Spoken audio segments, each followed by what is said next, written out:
Let's talk about how to see phone battery on Apple Watch. So, it is pretty simple to check out the current battery level of your Apple Watch, but can you actually see it, or can you see how much battery you have left on the iPhone which your Apple Watch is paired with? And naturally speaking, if you don't want to install anything and just want to use built-in methods, well, it's not really an option.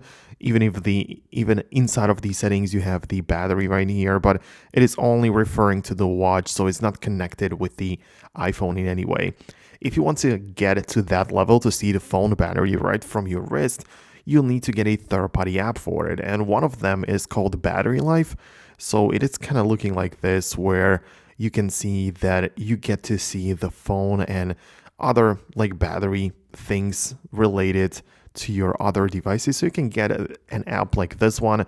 I'm pretty sure I used it on the phone before, right? So yes, you have to just install it right there on both your devices and you're going to be able to use it. So right now I installed the app on my iPhone and it also automatically showed up on my Apple Watch. So when I get inside in here, I can see that the phone is gonna be connected and that it is at 60%. So when I check it out, it is 58. So there is a little bit of a delay.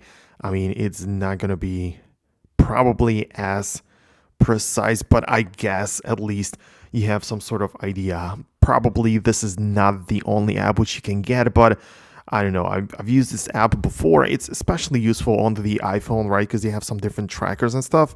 But you can see then on the Apple Watch, it's likely not as useful, right? But it's seeing the 60%, even though we are at like 58. But like, okay, whatever, right? So this is the option which I'm showing you. As you can see, a little bit of a delay or a problem there. But besides that, I think it's pretty useful. So let me know what you think down below in the comments. If you like the video, make sure to hit the thumbs up, subscribe to this channel, and I'm gonna see you later on in the next tutorial.